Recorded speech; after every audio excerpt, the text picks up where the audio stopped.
when we talk about Easter, I think that did you guys read the resurrection myth or reality thing? I read, hold on, I'm not getting my headphones to work here for some The reason. one that he sent to us, yes. Okay, yeah, the first one that talked about Haggadah, about all of that. Anyway, Question that I think he asked is, and Easter one big Haggadah? Is the whole Easter story one big midrash? Go ahead, Judy. Can you hear us? okay, Can you hear us? me? Yeah, we now can hear you. We've been hearing you the whole time. It's whether you can hear us or not. now I can hear you. Okay. Anyway, Luz is here cleaning, so that's why I've got the headphones on, because Okay. it just keeps it a little bit easier for me to focus. But I've had when I had COVID, it activated my immune system. And so I've had the last few days just really heaviness in my chest, and I wasn't able to eat as much as I wanted. But I studied Midrash recently a little bit, and I wish I had read this more because I want to understand it even more. Because it's like the Jewish tradition is the Bible isn't something that's a word of God just to be taken literally. It's to be, I mean, they argue about it. They sit and discuss, different passages and different stories and stuff for like a long, long time. And I've never heard of that before. So I think that's fascinating stuff. I love that. Yeah. And that's the power of Midrash, is that it is a living document rather than what some people try to do. They might say they think it's a living document, but they say 2,000 years ago, Jesus said, and you can't have any other interpretation but. Yeah. And it becomes a very static, can't argue with it document. And you're right, Judy. I like the Jewish take on it much better, to struggle in it. I mean, because what's the bottom line about Bible? We're trying to understand the divine, the larger than any of us, the infinite. And so if we put a static definition there, what have we essentially said? Not infinite anymore. I understand it completely. What's that say about us, especially Western Christianity, that we've put a huge investment on making God static and small? You just mentioned Western Christianity. I'm wondering about the Orthodox churches. Are they as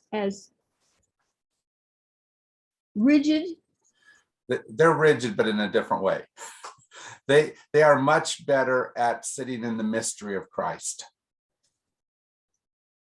Okay, so they don't hold on to some of the doctrinal that we hold on to. And especially as we moved from 500 years beyond the split of Catholic and Orthodox, and we got to the very academic split of the Reformation, where it became who has the better doctrine. Then it became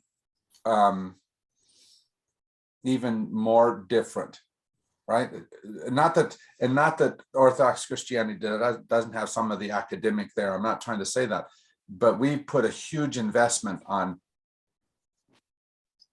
being able to write down, being able to understand, being able to have a doctrine that we hold on to. And so Easter has to have a fixed definition in Western Christianity. Orthodox sits a little more in the mystery of. Why do you think that Western Christianity is made so uneasy by uncertainty? I mean, really, that's a big part of the problem. They want to be certain about every single little thing. And to me, if they want to be that certain, they're uneasy about the uncertainty. Are they afraid somebody might think for themselves? I think it has to do more with this. Think about Western Christianity developed as in the main in Europe or the European extensions? What's the history of Europe?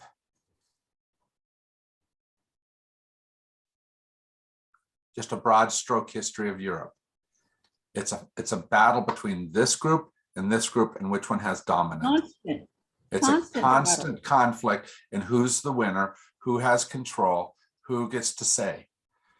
And so why are we surprised that our religion does that same thing? I have right religion and you don't.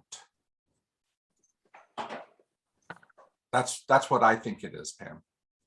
I think you're on the right track there.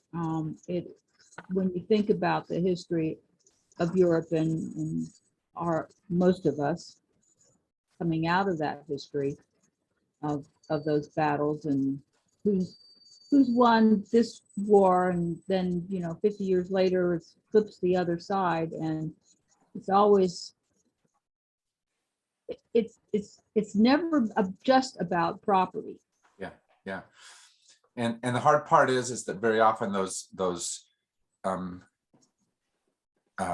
battles were led by someone holding on to a cross, right? And using that cross. Like, I remember one of my favorite books in 5th and 6th grade was about Roland. Do you know who Roland was? One of the chief knights of King Charlemagne in France. Okay, so it's kind of the French version of the King Arthur stories. And one of the characters, and I'm sorry, I can't remember his name right now, was the Archbishop. And he was a fighting Archbishop. And he would go into battle alongside of Roland and all the rest of the friends. There's also a feeling that if you win in the battle, then God was on your side. Absolutely. Absolutely. And so we take something. Go ahead. Sorry, I was just trying to think, is there anywhere in the world that that kind of conflict was not the basic of human behavior? I mean, I think of Africa and the tribal wars. Was Asia any? There's a bunch of it warlike? that's that way, Judy, but it hasn't been canonized in my mind like it was in Europe, specifically in Western Europe. Even Eastern Europe, that had more of the Orthodox sense of it, doesn't have quite as much of that. It has it, there's no doubt. I look at South America, and where there was dominance of one or another. For example, when you look at the Incas, they'd gotten to a point where, I mean, they'd become dominant, but then they didn't exert that dominance in the same way that like the Holy Roman Empire did. And they controlled as much or close to as much as what Rome did. But there was not the same type of pattern there. Aggression, maybe. Europe is almost, it is really hard to divide, to look at the movies that come out of our European tradition, and almost all of them have a hard time being told without some sense of war present.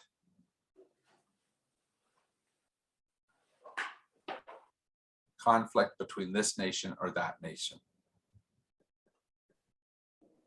And that just... And it's on, a lot of different levels. I mean, if you think about clan warfare in Scotland, and so it isn't, or family warfare in other places. I mean, it just seems like it's always warfare. Never, I can't say never because I don't know all the history, but I have never heard of groups being able to come to some sort of conciliation without some sort of battle. Yeah, if it's not an always, it's a pretty dang close one, right? Well, war adds a sense of tension to stories that makes it more compelling. Peace stories, we don't really hear peace stories because they don't have as much drama about them. Right. Which makes the Easter story, going back to our topic, because Yes, supposed to sorry. keep you on Yeah. task. Makes the Easter story compelling, because the Easter story, when it comes down to it, is about Jesus who didn't fight back, who didn't destroy the oppressors, either the Jews at the time or the Romans. Either one, he didn't. It's a whole different type of story. And I think a remarkably compelling story that we sometimes take and try to turn into something different. Jesus destroyed the power of death, right? That's a conflict-laden phrase that we use. But it's telling a different story than the typical conflict, isn't it? It's drawing a different conclusion and saying, try this on for size.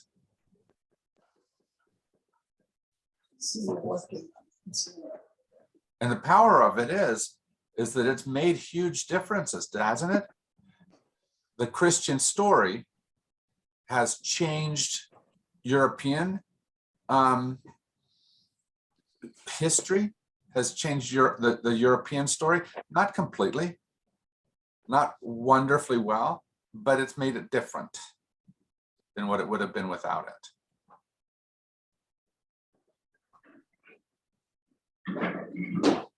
Well, the ancient God was very tribal. Ancient God was very tribal. I don't know about I don't know as much in the New Testament. It doesn't seem like as much, but Jesus was very much, for the Israelites and against the Egyptians and for it's a very, I don't know. The whole concept of midrash it gives me a lens through which I want to look at the Bible again. Yeah. And I would like to have some way of doing that. Maybe, I don't know, I'll try it by myself, but it'd be nice just to do it with somebody else or something, in a conversation where you actually go through and discuss stuff in the Bible through these lens of these three different views on midrash, because that's, like, I've always tried to understand what the Bible means, and I've had so much trouble with it. And this gives me a way of thinking, wow, maybe I can actually go through and discuss these stories in the Bible in a way that you actually look at what is the deeper meaning here? What does this actually say? What does this mean to me? What does it mean to you? I don't know if that makes sense or not. No, it makes perfect sense. Essentially, what I hear you saying, you check me if I'm wrong, is that can we, by using the Haggadah, using Midrash, see this story not from the Jesus died for my sins conception that has been passed on so strongly, but in some other way of viewing that? Is there another way of being able to see and understand and use that in our lives? And Just you to have used a them. discussion from different people, like, what does this say to you and what does it say to me? And then kind of like, I like that whole thing where I can just view people. To me, it reminds me of being at a cafe where you talk about issues and stuff every morning or something. It's like, look at things from different viewpoints, and just instead of looking at it as a historical document, which it isn't, obviously. Well, but for the hard part about that statement, Judy, is that for some people, it is a historical document. It's telling the exact fact of what happened. And I don't think that's helpful. Which is why I wouldn't want to be in conversation with those people. Yeah. I would want to be in conversation with people who actually want to discuss in a Jewish midrash manner of what the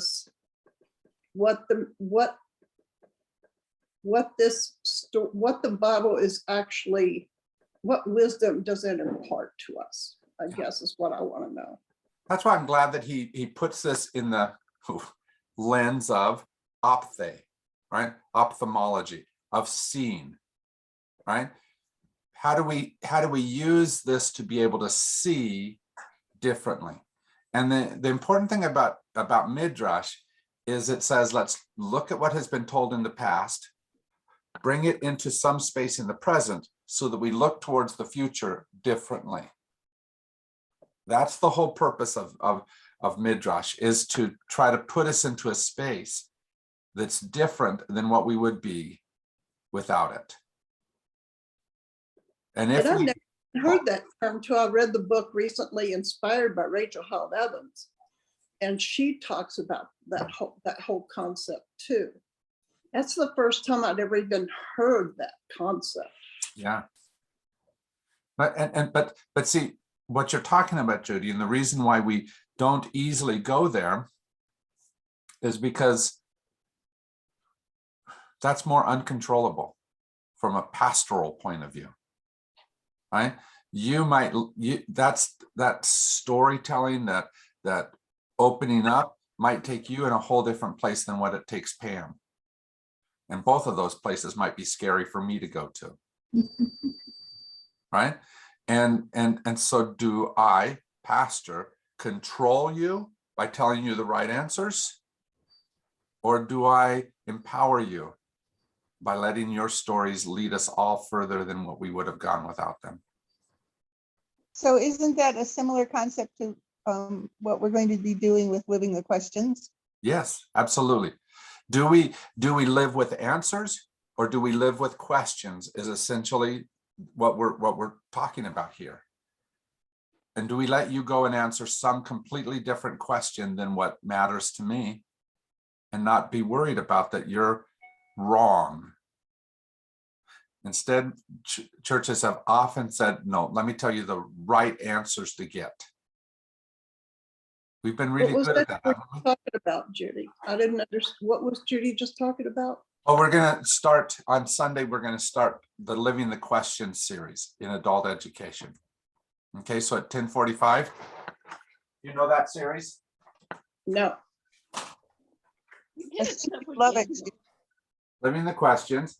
It's a great series, of lessons where you have some scholar come in and talk for a while, and then we go into groups essentially and say, what do you think? Right? How I'm do gonna you? have to ride to get there for that. Definitely. Is there a book that's a part of that, or? No, they're not a book, but it's going to be both online and in person if we do it right. Okay. That's what we're hoping, is that we have both of those. So I wouldn't mind being there in person. I might see if there's somebody up here who's gonna go. I remember we had that when I first joined.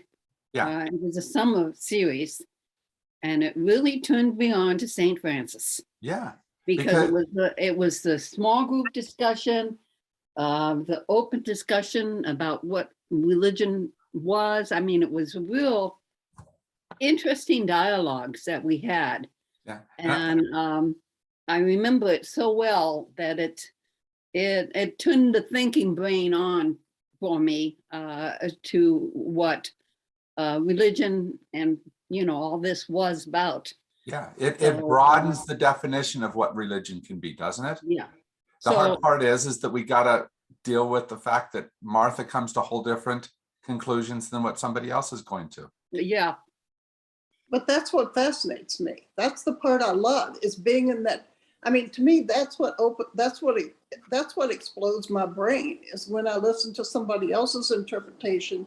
Like, I want to know somebody else's interpretation, Right. but then Yeah. it's like, I'm like, wow, I never thought of that before. It's Yeah. like, that's It was- what it's all about, is that whole concept of discussion. Right. And I want to know what somebody else has got out of it that maybe hadn't even occurred to me. And I'll just kind of go, wow, that is so awesome. Yeah. I never thought of that. And I agree with you, Judy. It's just, that's much messier. Right? If we want religion in neat packages, controllable packages, we don't do that. And we have often not done that because of that messiness.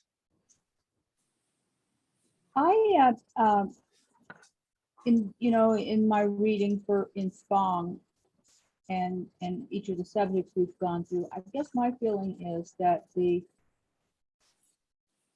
substitutionary atonement and this Jesus rising from the dead and being seen by everybody are two of the issues that maybe are the hardest for some of the evangelicals to give up.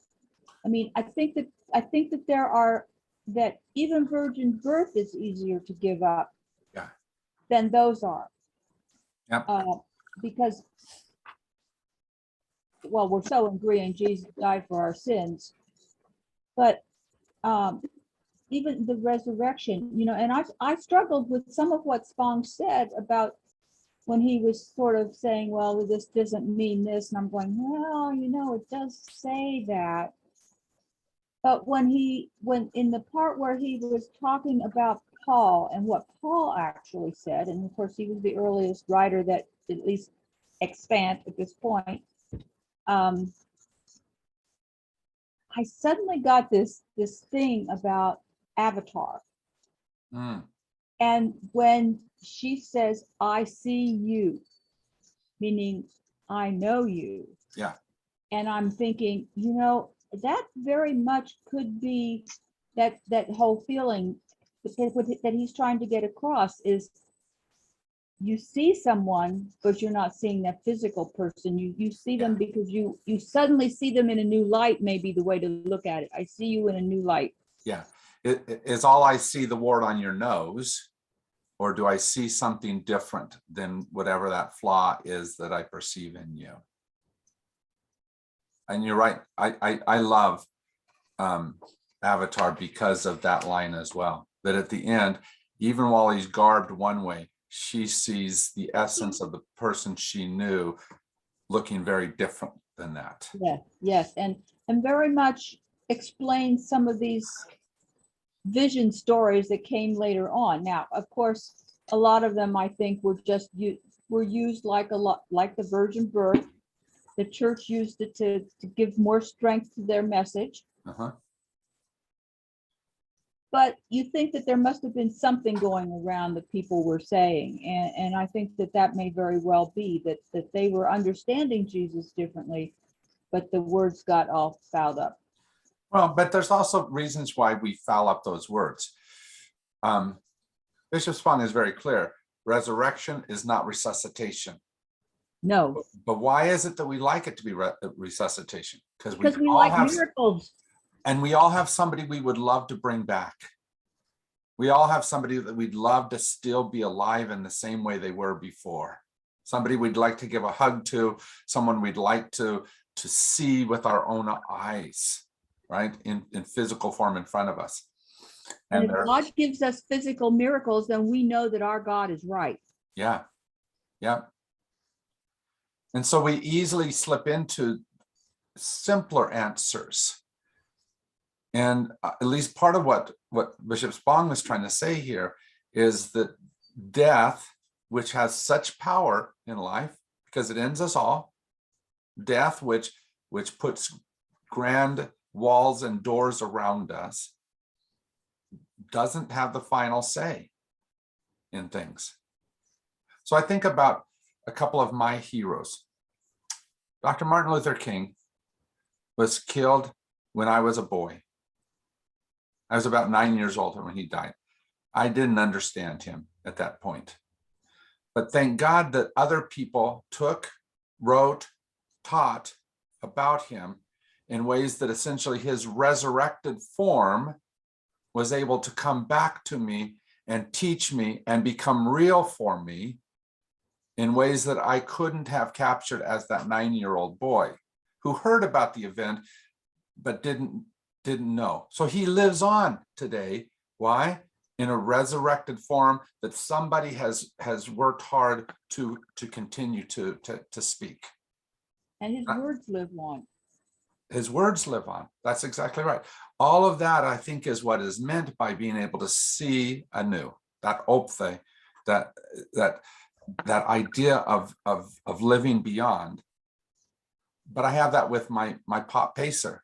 He was my great grandfather who was really essential in my dad's life, right? He was one of my dad's best companions growing up. I never knew him, but because he was so essential to my dad, Dad told me about. And so he has become real for me in spite of the fact that I never knew him, right? He's resurrected for me. And you also get a distilled version, or I don't want to use the word purified, but you get an essential version Hmm. when it comes through like that. It's there's not time spent on the flaws as much as the essentially good things that were said and done. And Or sometimes we do spend time on the flaws, but the flaws that made that person unique and wonderful, right? Something that somebody else would think of as a flaw, but that was the essence of that person, like no one else could be. Like my grandfather chewed on my ears with his, he'd take out his dentures and chew on my ears. I don't know if anybody else would do that, but I remember that. That's unique to me, unique to who my grandfather was for me. And so we tell some of those flaw stories, but differently than the horrible way that flaws are sometimes perceived. yeah, some people seem to want to pick Flaws. up the flaws and discount everything else that was said, Mm-hmm. especially about those prominent people. They want them, they want to throw everything out. Yeah, absolutely. That if I can find one flaw, then Everything's gone. yeah. But I think that's somehow what people who are fighting against church are doing too. They see the humanness of the people doing church and get discouraged and toss out everything that's good about and possible about.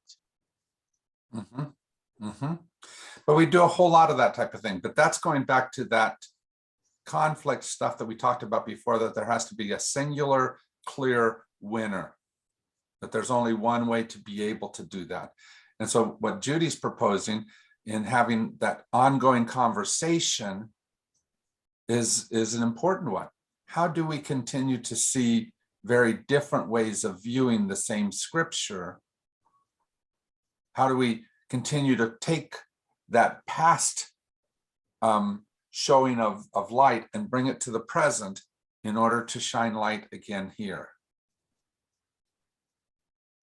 I think I told you this last week, but I'm going to tell it again, that I had this one blogger who wrote on a page that you said, it was basically a question like, why is Jesus so important to you even though he died? All right. And he said something like, because no other movement has that they carried on after their founder died. I said, I think that's kind of the definition of successful movement, is that somehow you figure out how to, in that death, continue forward, and very often a very tragic death from the founder, right? But we like to make our idea special, unique, where I think the idea of Midrash is drawing connections between the different unique stories that we tell and something greater. That this that happened to me also has resonance back through time. And the same thing that where Moses saw the burning bush, can I see the same type of thing? And I can tell my story in a way that reflects the radiance of the divine somehow in a mystical way. And much of the time today, we cheapen those kinds of stories. We say, oh no, you can't be like that happened, and that's because that's such a sacred thing. We sacralize it to the extent that it can't happen like that today. And I go, well, what's that say about God? that God only worked that way somewhere thousands of years ago? I know my very best friend she's a liberal Christian, but she's also very literal, more literal than I am. And when I've tried to discuss things with her that I've been studying and stuff, it's like she said it makes her very uncomfortable. So I've respected that. And we don't have any discussions on the Bible. And I've shared before that I've asked her if she didn't believe in heaven and hell, would she be a Christian? And she said, she thought about it and said, no, I don't think I would be. Those doctrines are so important to her that they literally define who she is in this world. Yeah. And it's hard, it's like I have to respect that. I'm not going to push her to have discussions that she's uncomfortable with, but I would love to have discussions with, that's why I like St. Francis. You guys are heathen enough that you'll have these discussions with me about things that, if I say I don't believe, Jesus rose from the dead, or I don't believe this or that, literally, that, it's like I'm still allowed in the circle. Well, and that's where I think it helps, Judy, to be able to remember right in the first chapter of the Unbelievable book. I mean, the first chapter of this week's reading, where he said there's two facts that we have to bring to our awareness. Do you remember that part where he said, none of the Bible sources represent first-person eyewitness accounts? And we want to think of it that way. This is somebody telling what they think happened. But the second thing he says is that there's hardly a detail, an Easter detail told in one account that isn't contradicted or said differently in another account. And do they have to be the same? Do we have to tie them together? I remember growing up with where they tried to make all the Gospels into one story in my tradition. And they don't have to be that. They're telling different stories. And I think that's a remarkable thing. And they're telling them for very different purposes. And so to make it so that I won't talk to you unless you tell the same story that I do, kind of goes against the tradition. But we've made a huge investment in that, haven't we, Judy? Some people have. And I think we have to go back to making a big investment in Haggadah, in being able to tell different stories and not have to have them all harmonize with each other. Homogenized. Understanding is Homogenize. that these gospels, even though they have a name attached to them, were compilations of stories that had been passed around for decades. And we all know what happens. I mean, we've all played that game when we were children, where we whispered something into someone's ear and how much it changed as it passed around the circle. And so maybe it's a miracle that they agree so much. Maybe. Well, I think too, it's not really a miracle when you look back at the history of the Bible and see what made it in and what didn't. Things that didn't agree didn't make it in. Yeah, they took them out, didn't they? Yeah, I mean, that's you get a homogenized Bible because of the patriarchal Roman Catholic Church decided what was going to be put in and what But they wasn't. still allow the disagreements on the resurrection. I mean, there are some that they're not just things that are admitted and then brought in later. Some things are just outright disagreements. Yeah.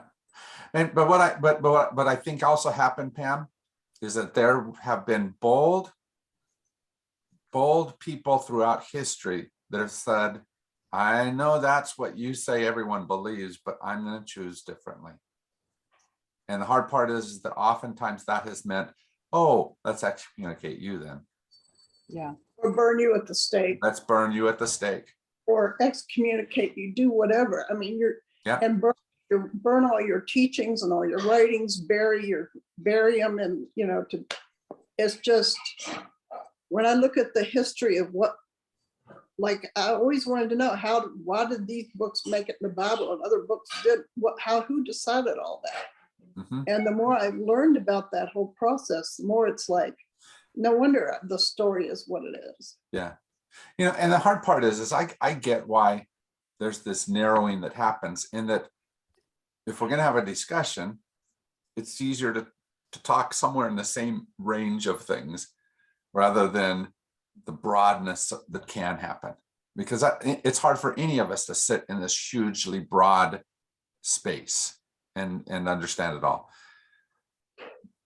But that's not the purpose. The purpose is to have a space where everyone's story can be told. And do I have to understand or even agree with you about your story? The church answer has often been, of course I do. But is that the best church answer?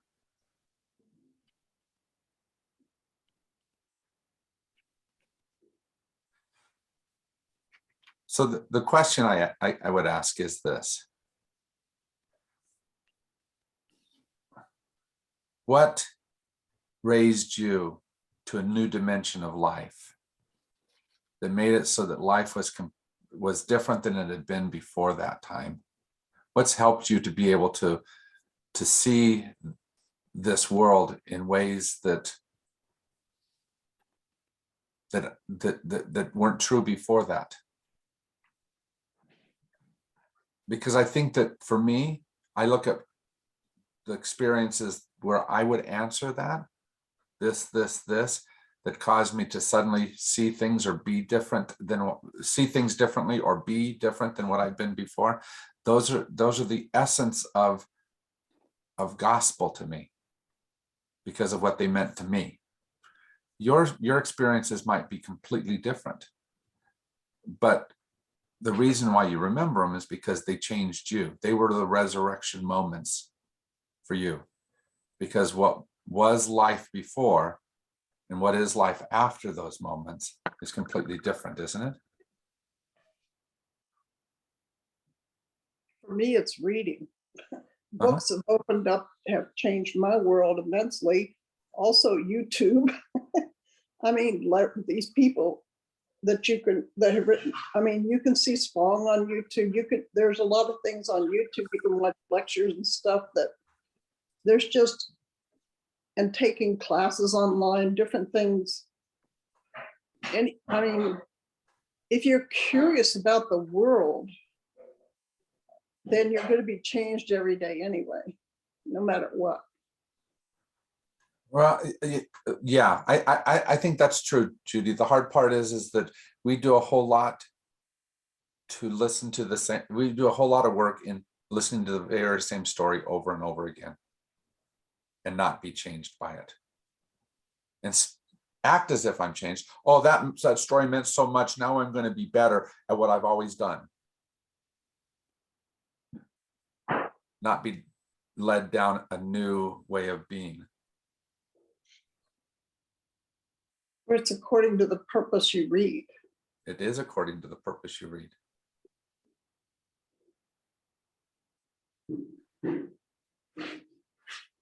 So let me ask the question that I asked just a little bit ago, but ask it differently and have you respond to it.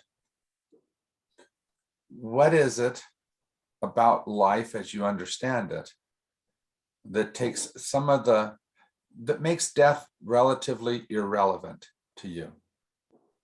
What are some of the ways that your life is expressed beyond the death that has happened or is going to happen?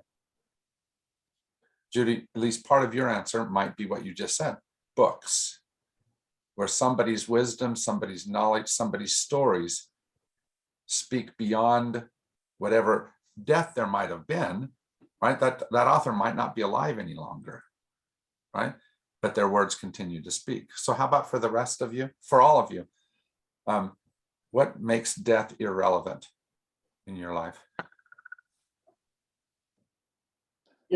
Can death be irrelevant to anybody though? That's one of the biggest reasons why there's a religion, I think, is because of a fear of death.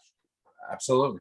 That's a basic thing in everybody almost. Sure, but at least part of the Christian message, the message of Easter, is that the death of Christ didn't speak the end of that life, right?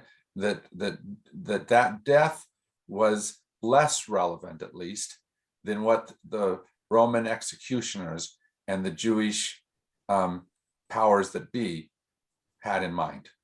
They thought if we just do this, it'll end it. Death will stop it. And obviously, that's not what happened, right? That death became irrelevant in some ways. I think that for me, I don't know that my not fearing death is due so much to my beliefs as it is to the fact that I understand when someone dies, they all live on in the memories of the people who have known them. And I mean, when our family gets together, we talk about people who have passed, and stories about some crazy thing that they might have done, and they live on that way. And I guess I've never really been afraid of hell or any kind of punishment from God, and maybe I've been led astray in my beliefs because of that. I just in my heart cannot believe that God, the loving God that I believe in, would put even the worst person in the way hell has been described. Now, I know that sometimes hell is described as just being separate from God, but I still think that death is not so much to fear as some people, some religious groups would have you believe, that if you die without being saved, if you die without having gone to confession in the last month, I know that part of that is a controlling issue with those organizations, but it's keeping people from really loving God, I think. Yeah. At least part of what I heard in this, and you can correct me if I'm wrong, it sounds like what you're saying is part of what makes death irrelevant to you is not listening to the stories the church tells. Right? Because the church often tells stories that say, I have the solution. And you're believing beyond just that solution. And it's not just the church that tells stories like that. I shouldn't make fun of the church, because there's a lot of things that tell that, right? Believe in me, the drug industry. I'll keep death away from you. Right? Pay me more money and have the military protect you from some other enemy. Have the military protect you from the enemy. Yep. I often remember my son. I kind of live in constant a state of grief of losing him, both remembering him, and I did hold him when he died, and felt his soul. I mean, other people have experienced this, kind of something leaves the body at death. And, it's no longer there in the body, I relived that moment many, many times. And then I feel my son Michael around me, so I don't know if that describes everybody. I don't know if he's wandering around in heaven or what happens after, but I know that body does not represent who he was at that point of death. The thing of it is, Martha, it doesn't matter if anybody else has had experiences like that. It doesn't matter if it was completely made up in your head or if something actually happened, because for you, there was something supernatural, different than the everyday explainable, that you felt as you held him in that moment. And it gives meaning and purpose and definition to after that moment for you. Uh-huh. Right? Yeah. And so it doesn't matter if I can explain it away or not. Your experience has power, Uh-huh. Yeah. right? And yet we try to explain it away a lot, don't we? We do a whole lot of, no, this is how it works. I don't think I've ever tried to talk to somebody necessarily about it, but Yeah, I recently had a an evening of grief, totally mhm. the missing of that person again. Yeah, And so I relived that moment. So it's kind of fresh in my mind again. uh-huh, And, there's something about missing my son, Michael, yeah, that will always be part of me. absolutely. And, yeah, And I think Paul would say that has raised you to a new dimension of life, uh-huh, right? Has raised you to a different way of viewing and living in life than what uh-huh, you had before that,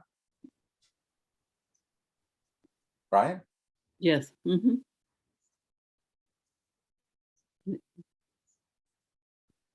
What else essentially brings timelessness, right? So that whatever, so that you're not as much bound by all these limits that we put on. Because that's at least part of what the Haggadah is trying to do, is it's trying to say there's something larger than just this story. What does it for you? What experiences have you had? The changing of the seasons is a timelessness thing. You know the rhythms of the universe for wherever you are.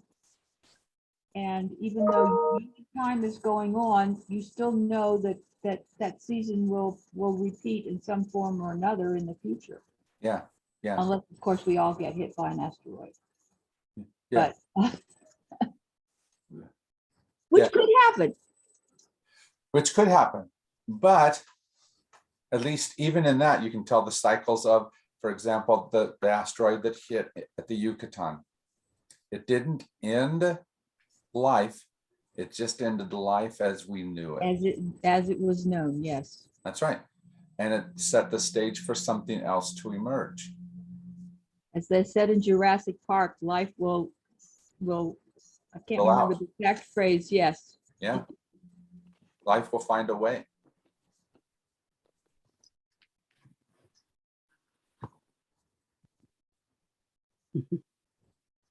Well, of course, I do have these two wonderful granddaughters, Michaela, Mhm, who was named after Michael, of course, mhm.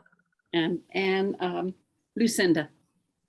And that's a story of, rebirth or whatever to me, to watch the, I know, any of us who have grandchildren feel that. Yeah, yeah. Yes. So, The hard part, of course, Martha, is we think that me perpetuating means that the gem essence has to continue, right? That whoever I perceive inside of this person right here in front of you, that this has to continue in the same way. But you're exactly right, that Michaela and Lucinda carry part of the Martha essence, right? That mhm, perpetuate through life. mhm, When I first met Sandra Stevenson, and she was going through some really difficult things, she said, I just want to live long enough for my granddaughter to remember me. 7 years later, I met that granddaughter at Christmas time this year, right? And I looked at her and said, do you know that you're the reason why your grandmother is still alive today? Because she really wanted to get to know you and for you to get to know her. mhm. And her granddaughter gave essence to Sandra, but Sandra was also able to give essence to her granddaughter, Mhm. so that granddaughter could continue and know the power of this woman who loved her enough to stay alive.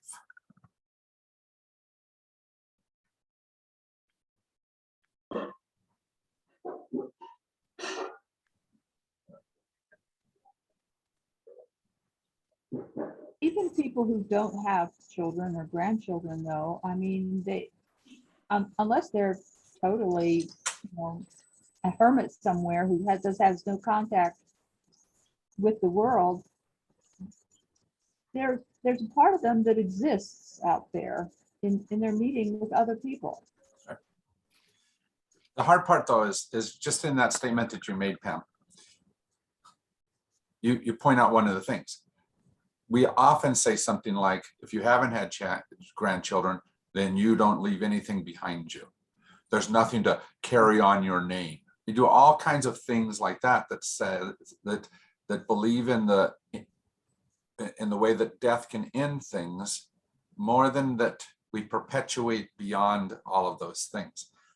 For example, Dr. Spong quoted somebody who said, if Easter is finally revealed as nothing substantial, then Christianity collapses. And I think what Dr. Spong's point is that no, it doesn't. If we take away the way you formulate Easter, it doesn't collapse. Maybe there's another way that Christianity perpetuates, different than what you base it on. If there's not a body that walked out of the tomb, then it's meaningless to me. Well, maybe to you, but is it that way for all of us? Or is there other meaning that's there? So it doesn't have to be that I have grandchildren, because my boys are not moving along that grandchildren thing very quickly.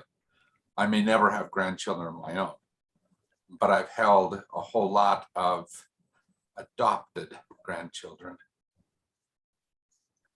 I've held a whole lot of the next generations who get to perpetuate some of who Jim was. And I'm okay with that.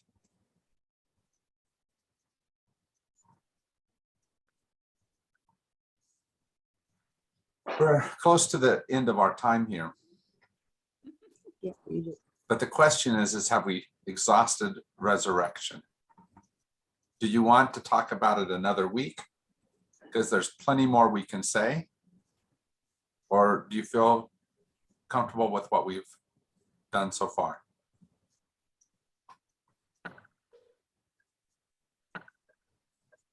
How Well, is many sessions do we have, Jim? Are we going to overlap with living the questions a lot?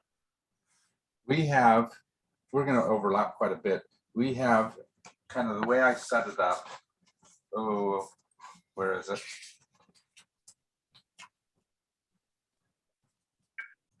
I have it somewhere too, but I haven't looked at it. So we have 5 more sessions that we're supposed to do after this, which would draw us into the second week of March, if I'm not mistaken. Which will overlap about 5 weeks into living the questions. And then if we do one more week, it would put us even further into March. And I don't mind ending the discussion about resurrection, but I agree with Judy that having the ongoing conversation about Midrash and seeing the different ways that the Easter story plays out without putting a finalized definition on it, I think that's an incredible story to be able to hear. I'd love to hear, for example, the personal ways that life beyond whatever death or ending in your life, how it's changed you. I'd love to hear some of your stories that way. And it doesn't have to be in this class, but I'd love for us to have more of that discussion. And the whole topic of atonement, I don't really know. I don't really understand what atonement even is, to be honest. And so it's like, I don't know that I mean, I don't know how it even relates to resurrection. So I'm like, yeah. Well, you know, what's interesting, Judy, about that question, and you weren't here for last week's discussion, because he takes atonement very differently than he does resurrection. Both of those are core elements of modern day Christianity, right? Atonement, resurrection. And he thinks that Easter can't, that there's an essence of Easter that we have to continue. And he does exactly the opposite with atonement. He says it is beyond, he essentially says, in my mind, it is beyond repair. There is such a one type of story that's told around atonement that it no longer serves us. He has what it could be, but he doesn't feel like he should repair it any longer because it's so damaged. So isn't that interesting? That those are two very strong pillars that are often tied to one another. And he does the exact opposite with those two. But that's because atonement's attached to original sin in so Yes. many ways. Right? Yep. Well, I Without think original too, the sin. atonement thing, I mean, if you carry it to it, which he basically does, what it does is it portrays God as being evil, really. And he states it quite plainly, you know, that you know, God is really out for retribution against you, and he's you know, eternally angry at humans because they don't obey. And I think that he has a more positive view of God, and feels that the atonement thing, no matter any which way you look at it, having a human being murdered to save you from what you did is not a good look. Doesn't feel divine, does it? No.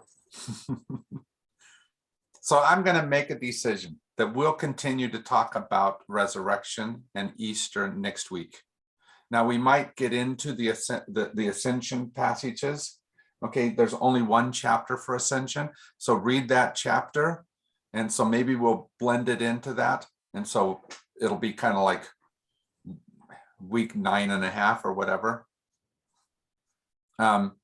We'll continue resurrection and see how it ties into ascension. Is that okay? Yes, and I think that I sort of missed something because I hadn't heard about the midrash, and that was that a discussion last week? We talked some about midrash last week. If you haven't read it, then read the chapter, the first chapter of this book. I sent it out to you. This is Resurrection, Myth or Reality. Did you get Okay, that? all right.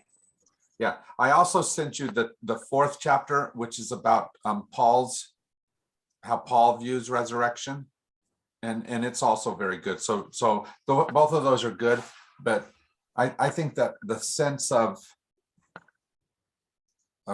tying Oh, I did Jewish way of read it. viewing this I'm too. sorry, I just didn't pay attention to the title of the chapter. Okay, Never mind.